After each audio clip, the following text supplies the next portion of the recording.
You don't belong here, boy. Officer Ryan Carter's hand rested on his holster as he circled the black man in the worn suit outside the city hall. What's a thug like you doing here? Casing the place. I work here. The man's voice was calm. Too calm. Carter laughed, ugly and sharp. Right, and I'm the president. Simmons, get the cuffs. Another one playing dress up.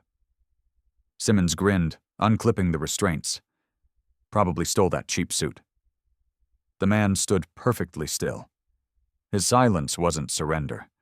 It was something else entirely. Turn around back. Carter shoved him toward the squad car.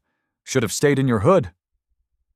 The metallic click of handcuffs echoed across the parking lot. 3 officers, 1 black man, cameras rolling, but the man's eyes found the security camera. A small smile played at his lips. City Hall doors burst open. An elderly clerk ran toward them, face white with terror. Wait, she screamed. You don't know what you're doing. Carter laughed louder. We know exactly what we're doing, keeping trash off our streets. But why was she so terrified? And why did the handcuffed man seem so unafraid? If this makes your blood boil, share it. Justice needs witnesses. 45 minutes earlier, Elijah Harris had walked through those same City Hall doors like any other Wednesday. 18 years. That's how long he'd entered this building, climbed these marble steps, passed these portraits of former mayors. The security guard at the metal detector was new, young, white. His eyes tracked Elijah from the entrance. Sir, I need to check your ID. Elijah reached for his wallet. Of course. The guard studied the driver's license longer than necessary.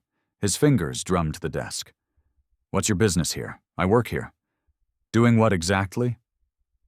The question dripped suspicion. Elijah kept his voice level. I'm expected in meeting room 4. As a defendant, the words hung in the air like a slap. Behind them, lawyers in expensive suits breezed through without a second glance. Their skin matched the marble walls. No. As Tyler, everything okay? A second guard approached, older. His hand rested on his radio. Tyler's eyes never left Elijah. Got someone here? Claims he works in the city hall. Can't verify. I can show you my hands where I can see them. Tyler's voice sharpened. Several heads turned. A crowd began forming. Evelyn, the city hall clerk, emerged from the elevator. She'd worked here 28 years. She knew every mayor, every lawyer, every janitor. Her eyes widened when she saw Elijah surrounded. What's happening here? Her voice carried authority earned through decades. Ma'am, please step back. Tyler's hand moved to his pepper spray. We have a situation. A situation? Evelyn's face flushed. Do you know who? I said. Step back. Tyler reached for his radio. I need police backup at the main entrance. Possible trespasser refusing to comply. Elijah stood perfectly still. He'd learned long ago that sudden movements could be fatal for men who looked like him. Even here, even in the building where he... You people always think you can just walk in anywhere, Tyler muttered loud enough for the growing crowd to hear. Evelyn tried again. Young man, you're making a terrible... The radio crackled. Units responding. Through the glass doors, 3 police cruisers pulled up. Officers Carter, Simmons, and a rookie climbed out. Carter was known for his random stops in the City Hall district. Somehow they were never actually random. What have we got?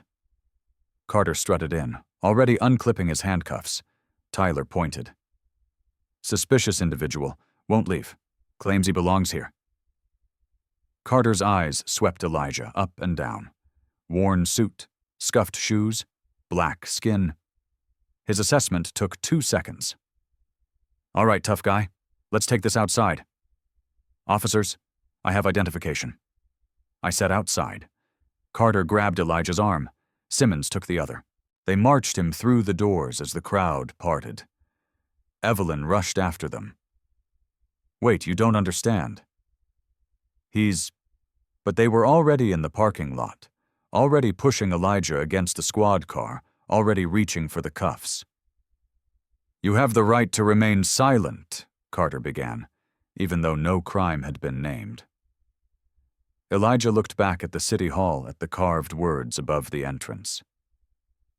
Equal justice under law. How many times had those words mocked him?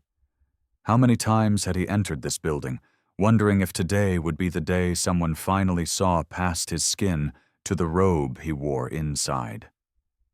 The morning sun caught something in his jacket pocket, something gold, something that would soon change everything.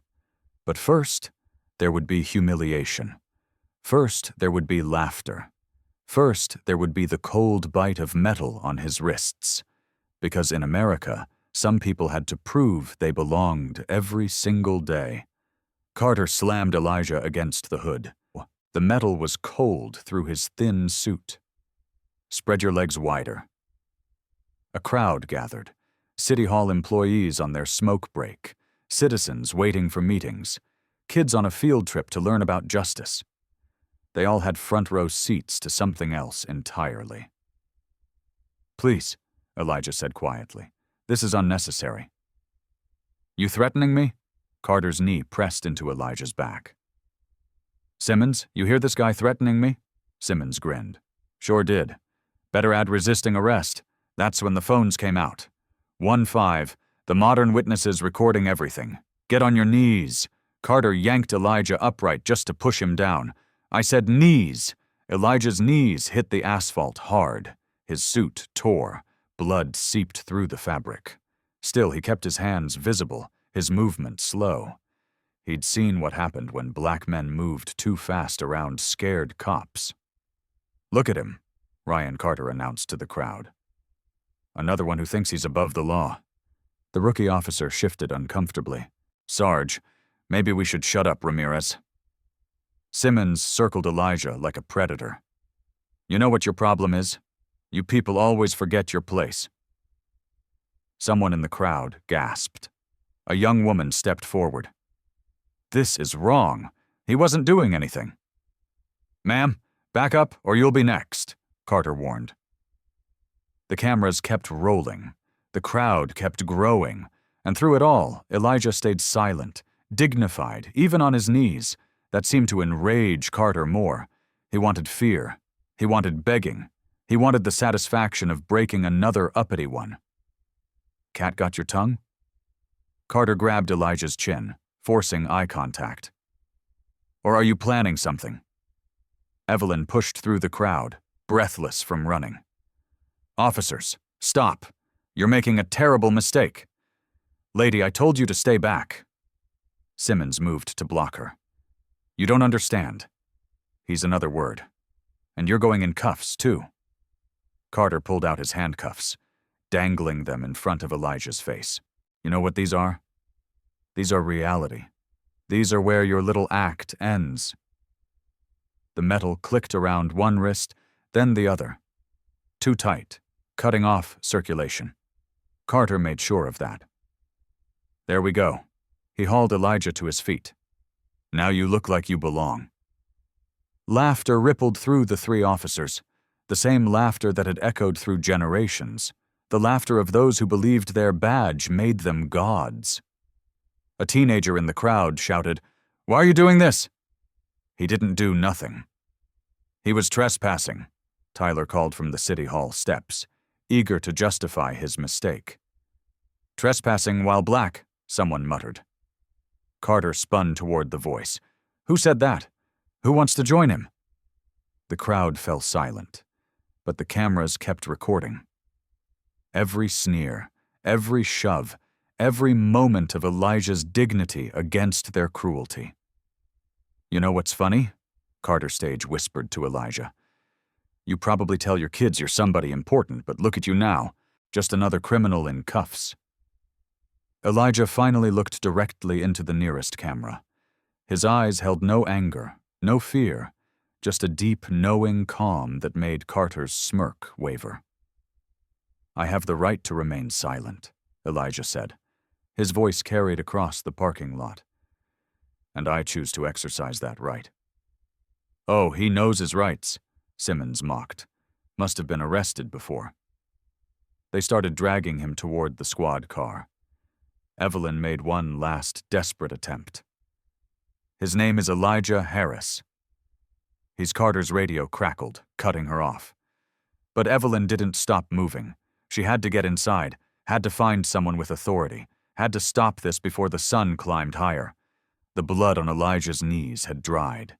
The cameras captured everything. But the real show that was about to begin. 2 more police cruisers screamed into the lot, sirens wailing, lights flashing. Carter had called for backup, as if one handcuffed man required an army. "We got a situation here," Carter announced to the arriving officers. "Trespasser. Possible threat to City Hall security."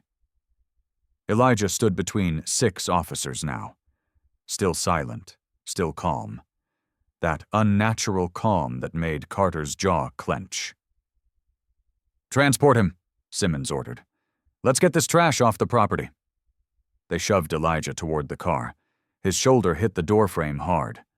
Someone in the crowd cried out, but Elijah just smiled. A small, private smile, like he knew something they didn't. "You think this is funny?" Carter grabbed his collar. "You think being arrested is a joke?" "I think," Elijah said slowly, "that you have one chance to reconsider." The parking lot went quiet. Even the wind seemed to pause. Carter's face went red. "Are you threatening a police officer? I'm offering you an opportunity to avoid destroying your career." The words were delivered without malice. Just fact, like discussing the weather. Simmons laughed, but it sounded forced. This guy's delusional. Probably on drugs. "Test me," Elijah said simply. Something in his voice made the rookie step back, made the arriving officers exchange glances, made even Carter hesitate for half a second. Then Carter's ego won. "Get him in the car now." They tried to force Elijah's head down. He resisted, not violently, just keeping his chin up. His eyes found the City Hall security camera again. "I want every second of this recorded," he said clearly. "Shut up!" Simmons slammed him against the car. "You have the right to remain silent, so use it." Through the City Hall glass doors, shapes moved frantically. Evelyn had found someone, several someones. They were running, but not fast enough. Wait. A new voice. Judge Laura Bennett from Criminal Court burst outside. "Officers, what's happening here?" Carter didn't even turn. "Ma'am, please stay back. We have this under control." "That's Judge Bennett." Face went pale. "Oh my God. Do you know who you're arresting?" "A trespasser," Simmons said. "Now, please." "That's Judge Harris." The words hit like a physical blow. The rookie's hand fell from his weapon. 2 of the backup officers stepped away from the car, but Carter just laughed. "Right. And I'm the president, lady. Impersonating a judge is another charge. You fool." Bennett was almost screaming now. "That's Chief Judge Elijah Harris. He runs this entire City Hall." Time froze. Carter's laugh died in his throat. Simmons's face drained of color. The crowd held its collective breath. Elijah turned his head just enough to look Carter in the eye. "I told you one chance." "No." Carter shook his head. "No way. You're lying. Both of you." His hands shook as he reached for his radio. "Dispatch, I need immediate verification on a Elijah Harris. Claims to be a judge." The radio crackled. Then, Unit 23. "Did you say Elijah Harris? As in Chief Judge Harris? Please confirm you are not arresting Chief Judge Harris?" The silence that followed was deafening. Carter's hand trembled on the radio. Sweat beaded on his forehead despite the cool morning. "Unit 23, please respond. Confirm status of Chief Judge Harris immediately." Simmons stumbled backward. Oh, Jesus Christ. The rookie officer was already moving to unlock the cuffs. "Sir, I'm so sorry. I didn't know. We didn't." "Don't touch him," Carter snarled. Desperation made his voice crack. "It's a trick. Has to be. Look at him. Look at his clothes." But everyone was looking at Carter, at the man who just assaulted the most powerful judge in the county, at the cameras that captured everything. Evelyn finally reached them, breathless but triumphant. "I tried to tell you. 28 years I've worked here. 28 years. The cuffs were still on. The blood still stained Elijah's knees. The cameras still rolled. And Officer Ryan Carter was about to learn what real justice looked like." Carter's world was crumbling, but he held on to denial like a drowning man to driftwood. "No, no way. This is some kind of setup. Ryan, stop." Simmons's voice shook. "We need to uncuff him now. Don't you move." Carter pointed at the rookie, reaching for his keys. "Nobody touches him until I see proof. Real proof." Elijah finally spoke. His voice cut through the chaos like a judge's gavel. "Officer Carter, badge number 2047. 4 years on the force. 19. Excessive force complaints, all mysteriously dismissed." Carter's face went white. How could he know that? "Officer Simmons, badge 391, 7 years. Recently divorced, behind on child support. Gambling problem covered up by the union." Simmons staggered like he'd been punched. Elijah continued. Still calm, still handcuffed, still in complete control. "Would you like me to continue? Or shall we discuss why you've stopped 18 black men in this parking lot this month alone?" "Shut up!" Carter's hand went to his weapon. The crowd gasped. Cameras zoomed in. "Ryan, no." Judge Bennett stepped between them. "You're already facing assault charges. Don't make it worse." "Assault?" Carter laughed wildly. "He was trespassing. I was walking into my workplace." Elijah's voice stayed level. "Where I've served for 18 years, where I was appointed chief judge by the governor, where your salary comes from my budget," the truth hit Carter like cold water. But he was too deep now, too committed to his mistake. "Prove it. If you're really a judge, prove it. My identification is in my jacket pocket. The one your colleague so roughly searched." Simmons's hands trembled as he reached into Elijah's jacket. His fingers found the wallet, found the driver's license they'd ignored, found the judicial identification card. The golden seal of the state Supreme Court gleamed in the morning sun. Oh God, Simmons's legs nearly gave out. It's real. It's all real. But Carter snatched the ID, studied it, shook his head. Could be fake. These people, they're good at forgeries. These people? Elijah's voice hardened for the first time. "Say it plainly, Officer Carter. What people?" The parking lot held 50 witnesses, 30 cameras, one moment of absolute truth. Carter's mouth opened, closed. His worldview and his reality were at war, and reality was winning. Evelyn pulled out her phone. "I'm calling the governor's office. They can confirm Judge Harris's appointment directly. No need." A new voice boomed across the lot. Mayor Angela Rivera stepped out of a black town car flanked by the police commissioner. They'd been coming for a scheduled meeting about City Hall security. Instead, they found their chief judge in handcuffs. "Commissioner," the mayor's voice was ice. "Please explain why Judge Harris is bleeding and cuffed in our City Hall parking lot." Commissioner Jordan Lee looked like he'd swallowed glass. Mayor Rivera, I had no idea. Carter did this." Simmons threw his partner under the bus without hesitation. He insisted on the arrest. "I tried to." "You laughed," someone from the crowd shouted. "We all saw you laughing." Elijah turned to face the mayor. Even handcuffed, even bleeding, he commanded the space. "Angela, I believe we had a 9:30 a.m. meeting about bias in policing. Consider this Exhibit A." The mayor's face cycled through shock, rage, and determination. "Commissioner Lee, I want these cuffs off Judge Harris immediately." Ma'am, Carter started. Silence. The mayor's voice cracked like a whip. You've done enough. Commissioner Lee personally took the keys from Carter's belt.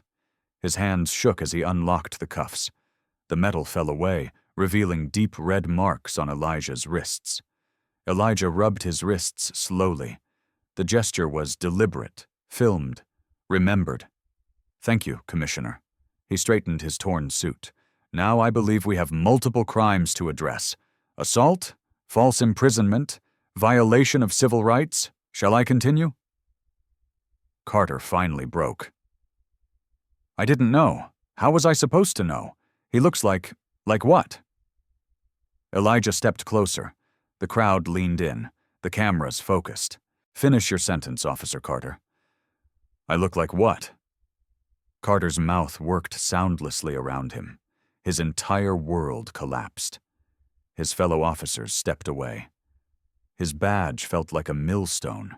His gun felt like a toy, like someone who doesn't belong here, Elijah supplied. Like a criminal. Like someone you can humiliate with impunity. Each word was a nail in Carter's professional coffin. I was doing my job, Carter whispered. No. Elijah stood tall, despite his torn suit and bloody knees. You were doing what you've always done. What the system has allowed you to do. What stops today? The moment of reckoning had arrived. The judge was about to hold court in a parking lot. Elijah reached into his jacket again. This time he pulled out something else. A smartphone. Commissioner Lee, are you familiar with Dashboard Camera Regulation 247? The commissioner nodded slowly. All patrol cars must have functioning cameras. Excellent. Elijah swiped his phone.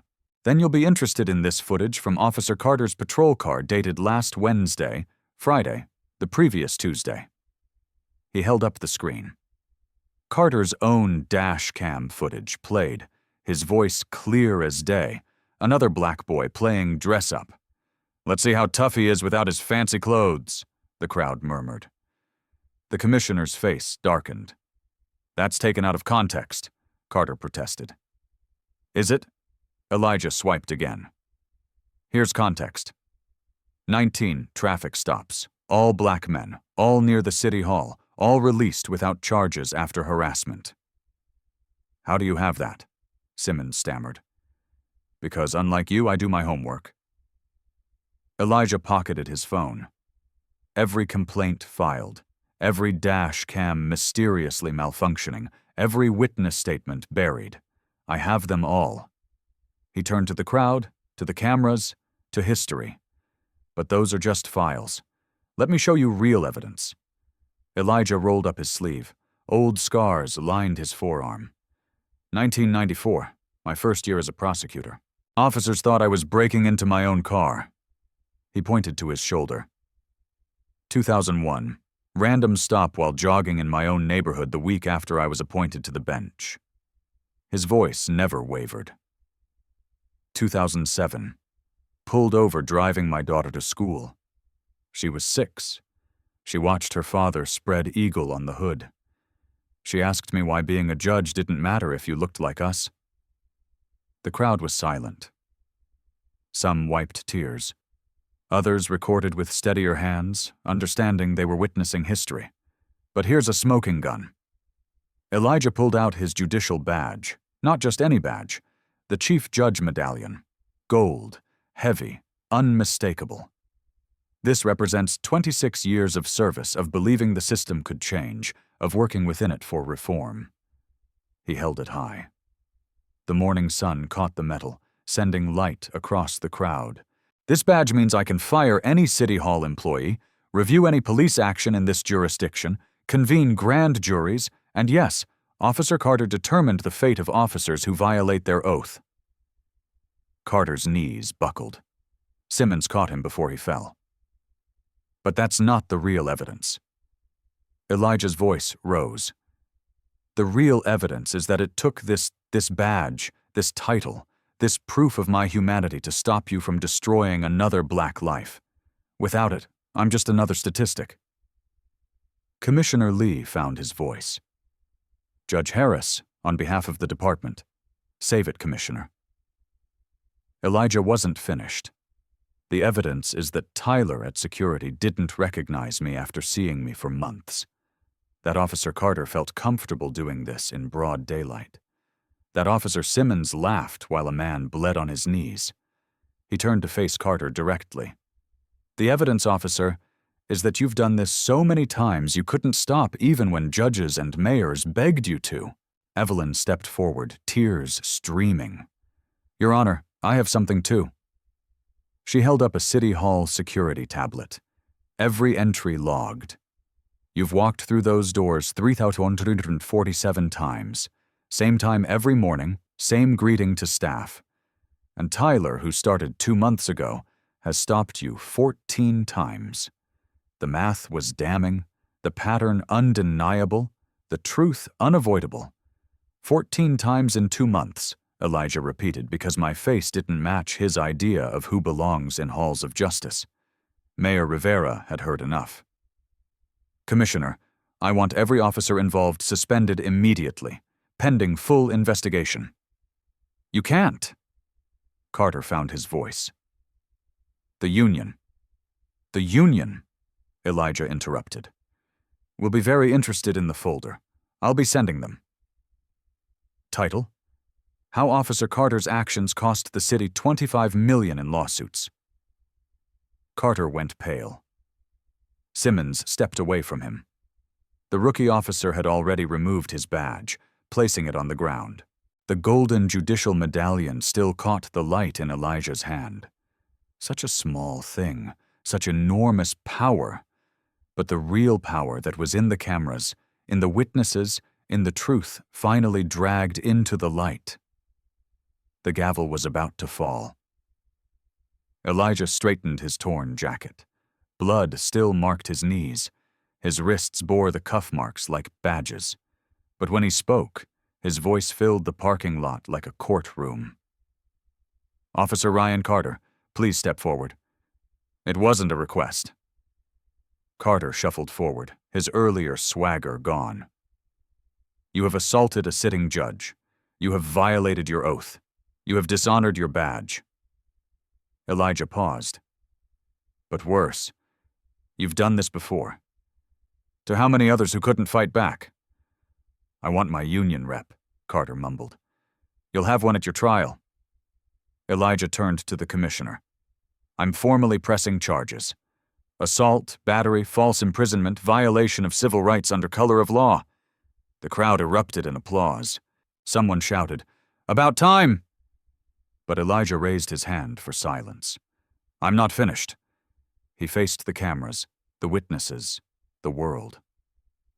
Officer Simmons, step forward. Simmons's legs shook as he moved beside Carter. You laughed. You participated. You enabled. Elijah let each word land. Your silence and complicity are equally criminal. Judge Harris, Simmons started, save it for your testimony. Elijah turned to the rookie. Officer Ramirez. The young officer looked ready to vomit. Sir, you tried to speak up once. Then you fell silent. That's the system working as designed, breaking good cops into compliant ones. Elijah's voice softened slightly. You have one chance to be different. What do you choose? Ramirez didn't hesitate. He stepped away from Carter and Simmons, then dropped to one knee. I'm sorry, Your Honor. I failed my oath. I failed you. I failed everyone who trusted me to be better. The gesture rippled through the crowd, a young black officer taking a knee, not in protest, but in apology. Elijah helped him stand. That's the first step. The next is harder. He addressed the entire crowd. This is what systemic racism looks like. Not just Officer Carter's hate, but Officer Simmons's laughter, Tyler's assumptions, the good people who stay silent, the policies that enable profiling, the union that protects abusers, the system that says, I need this badge. He held up his medallion to be treated as human. Mayor Rivera stepped forward. Judge Harris, what do you need from my office? Justice. The word rang out.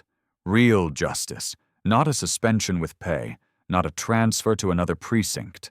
Not a slap on the wrist that insults everyone watching. She nodded. You'll have it. I want more than that. Elijah's voice rose. I want reform. Every officer retrained. Every policy reviewed. Every complaint investigated by civilians, not cops investigating cops. Commissioner Lee cleared his throat. Judge, that's what Elijah wheeled on him. Impossible, expensive, inconvenient. Tell me, Commissioner, what's the price of a black man's dignity? The silence stretched. Lee had no answer. Elijah continued. In 10 minutes, you'll all go back to your offices, your homes, your lives. But the people who look like me, we'll still be wondering if today's the day a traffic stop becomes a funeral. An elderly black woman in the crowd began to cry. Tell them, Judge. Tell them what we live with. Elijah nodded to her. I will, ma'am. In court, under oath, with consequences. He turned back to Carter. You asked what people tell you. People who built this country and can't walk freely in it. People who serve justice and get none in return. People whose children watch their parents humiliated and learn that achievement can't protect them. Those people. Carter's face crumbled. The reality of his actions, filmed, witnessed, undeniable, crashed over him. Your Honor, he whispered. I didn't mean yes, you did, Elijah cut him off. You meant every word, every laugh, every moment of cruelty. The only thing you didn't mean was to get caught. He addressed the crowd one last time. Remember this day, not because I got justice, but because I needed this badge to get it. Tomorrow, when someone without a title faces the same hatred, will you speak up? Will you record? Will you stand as witnesses? The crowd roared its answer. Yes. Yes. Yes. Elijah walked through them toward the city hall. Each step hurt. His knees screamed. His wrists throbbed, but he walked tall. Behind him, officers read Miranda rights to their colleagues. The system had turned on itself. The first domino had fallen. The rest were about to follow. The City Hall conference room had never seen such urgency. 1 hour after the parking lot confrontation, Judge Harris sat at the head of the table. His torn suit had been replaced. The blood was cleaned, but the images those lived on every screen in the room. Gentlemen, ladies, Elijah began, we have a cancer today. We cut it out around the table. Mayor Rivera, Commissioner Lee, the district attorney, police union president Greg Harlan, and 3 civilian oversight members. Harlan's face was red with rage. Judge Harris, Harlan started, while we regret the incident. Incident? Elijah's voice could have frozen fire. Is that what we're calling assault now? He clicked a remote.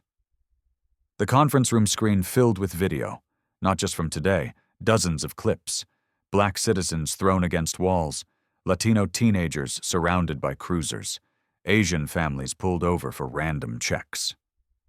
19 months of footage, Elijah said, all involving officers Carter and Simmons, all covered up by your union. Harlan shifted. Those were investigated.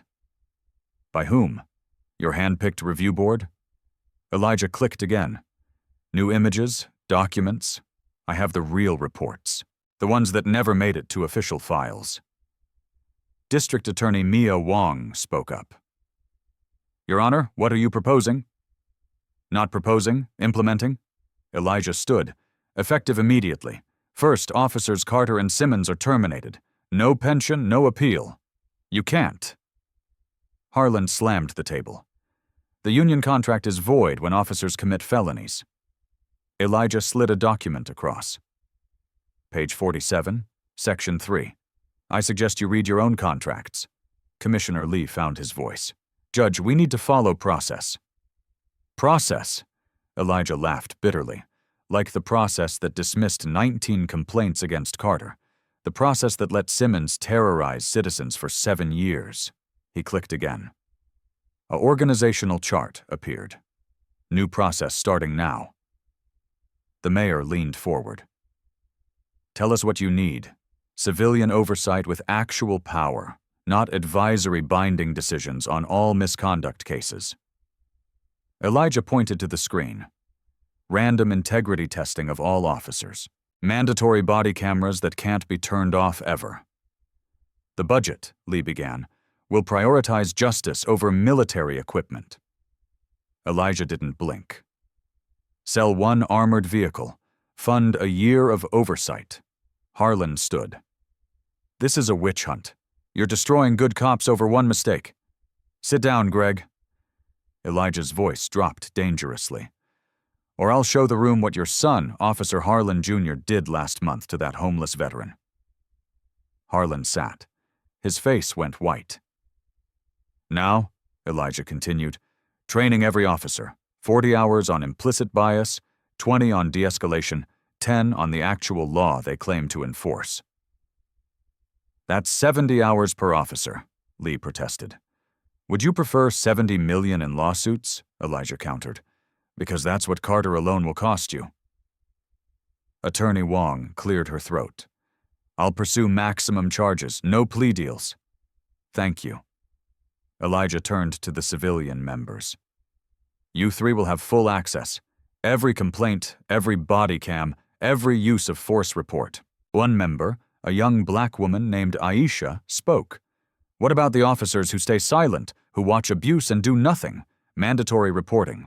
See abuse, report it, or share the punishment. Elijah looked at Lee. Starting with your command staff, who ignored those complaints. The room erupted. Harlan shouted about union rights. Lee argued about morale. The mayor tried to restore order. Elijah simply waited. Then he played one more video. Today's arrest, the laughter, the blood, the humiliation. This is your system, he said quietly. Working as designed, protecting itself instead of citizens. The room fell silent. So here's the choice, Elijah continued. Real reform starting today, or I take this federal civil rights violations, FBI investigation, DOJ consent decree, your entire department under federal control. You're bluffing, Harlan said weakly. Elijah smiled. It wasn't warm. Greg, I've already called the U.S. attorney. She's very interested in a pattern of civil rights violations, especially ones caught on camera. The fight went out of Harlan. The power in the room had shifted completely. Mayor Rivera stood. I moved to adopt all of Judge Harris's reforms effective immediately. Seconded, Wong added one by one. Hands rose. Even Lee, seeing the inevitable, voted yes. Motion carried. Elijah gathered his papers. Commissioner, you have 72 hours to implement Phase 1. The citizens will be watching. As the room emptied, Harlan lingered. You've destroyed those men's lives. Elijah met his gaze. No, Greg. They destroyed lives. I'm just holding them accountable. Novel concept, isn't it? Outside, the crowd remained. Waiting. Watching. When Elijah emerged, their cheers shook the building. Change had come not from asking nicely, not from working within the system, but from power meeting power and justice refusing to blink. 4 weeks later, the City Hall steps had been transformed. Where Elijah bled, children now drew with chalk. Where he was humiliated, a community gathered to heal. Judge Harris, a small voice called out. Elijah turned from the podium being set up. A black boy, maybe 8, stood with his mother. His eyes were huge with wonder. Yes, young man. My mom says you're the reason Officer Carter can't hurt people anymore. Elijah knelt. His knees still ached from that day. What's your name? Malik? Well, Malik, I helped. But you know who really stopped him? Elijah pointed to the crowd. All these people who recorded, who witnessed, who refused to be silent. Malik's mother wiped her eyes. Thank you, Your Honor. My boy can walk to school without fear now. Across the plaza, something unexpected was happening. Officer Ramirez, former Officer Ramirez, was serving food at a community table. He'd resigned from the force, enrolled in law school. Today he wore a volunteer t-shirt instead of a badge. "Judge," Ramirez called out. "The barbecue's ready." Elijah made his way over. The crowd parted respectfully, but not fearfully. That was the difference. "How's law school?" Elijah asked. Hard, humbling, Ramirez handed him a plate. "Should have done it years ago before I put on a badge I didn't deserve." Commissioner Lee appeared, looking uncomfortable in civilian clothes. The voters had spoken. New leadership was coming, but Lee had asked to speak today. "Judge Harris?" he began, then stopped. Started again. "I've been a cop for 25 years. I thought I was one of the good ones." Elijah waited. "I wasn't." Lee's voice cracked. "I was just better at hiding, at looking away, at explaining why nothing could change." The crowd had gone quiet. This wasn't in the program. Lee continued. "I let Carter terrorize citizens. Let Simmons laugh at pain. Let Tyler profile every black face because it was easier than fighting my own." An elderly black man in the crowd spoke up. "We know, Commissioner. We've always known." Lee nodded, tears falling.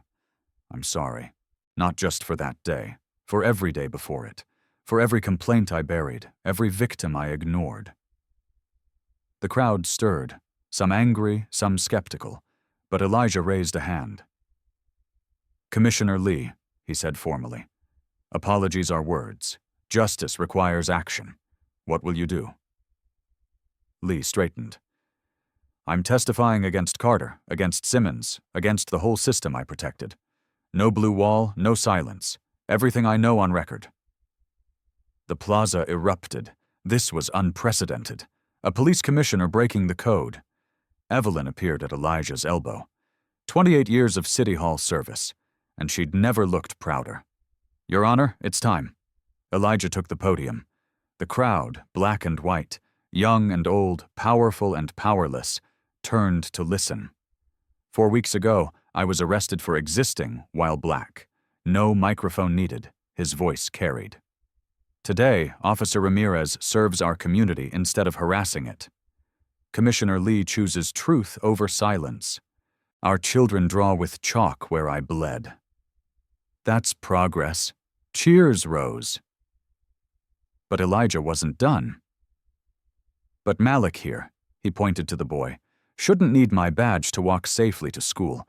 His mother shouldn't need video evidence to protect her child. Progress isn't enough. We need justice." He looked across the plaza, at the city hall where he served, at the parking lot where he bled, at the people who'd stood witness. Justice means every officer trained to see humanity before color. Every complaint investigated by civilians, not cops. Every abuse prosecuted, not hidden. Every citizen protected, not profiled. The crowd was nodding, clapping, some crying. But most of all, Elijah's voice softened. Justice means Malik grows up in a world where this gathering isn't necessary, where equality isn't remarkable, where a black man in a worn suit is just a man going to work. Young Malik broke from his mother, ran to the podium, and hugged Elijah's leg. The judge lifted him up. The boy whispered something in his ear that made Elijah smile. Really smile for the first time in weeks. "Malik wants to be a judge," Elijah announced, "not to fight injustice, but to ensure there's none left to fight." The plaza erupted. Hope had replaced fear. Community had conquered division. Not perfect, not complete. But for one afternoon, on City Hall steps that had seen too much pain, healing began. Tomorrow the trials would start. The system would resist. The work would continue. But today, a boy who looked like Elijah could dream of justice without scars. 8 months later, meeting room 4, the same room Elijah had tried to enter that morning. "Has the jury reached a verdict?" "We have, Your Honor."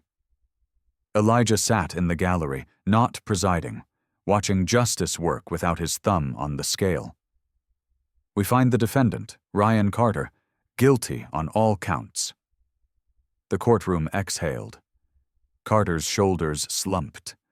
In the gallery, citizens who'd filmed that day nodded with satisfaction. Simmons's trial was next week. Lee had kept his promise. His testimony had been devastating. The blue wall hadn't just cracked, it had crumbled. Outside the city hall, Elijah found Malik and his mother waiting. The boy wore a tiny suit, his first time in court. "Did we win, Judge Harris?" Elijah knelt. "We started winning the day people refused to look away. Today's just confirmation. Local news cameras captured the moment. But this wasn't about headlines anymore. It was about Malik's future, about every child who'd seen the video and learned that power could be challenged, that justice, while slow, was possible." Evelyn appeared as always at the perfect moment. "Your Honor, the new diversity training starts Monday. 300 officers enrolled, led by former Officer Ramirez, top of his law school class, says he has a debt to pay." Elijah smiled. From enforcer to educator, that was real change. As the sun set over the city hall, the same stairs where he'd walked 1,000 times, Elijah thought about that morning 8 months ago. The humiliation, the pain, the choice to stay silent until the perfect moment. "Your Honor," a young officer approached. "New badge, nervous energy. I'm Officer Diaz. I just wanted to say your case is why I joined. To be different, to be better." Elijah studied him, saw sincerity, saw hope. "Then be better, Officer Diaz.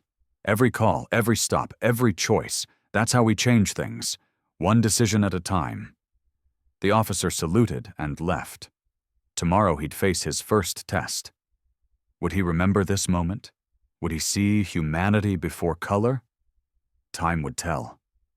Elijah walked to his car, the same one he'd been stopped in so many times. As he drove past the parking spot where he'd bled, he noticed something.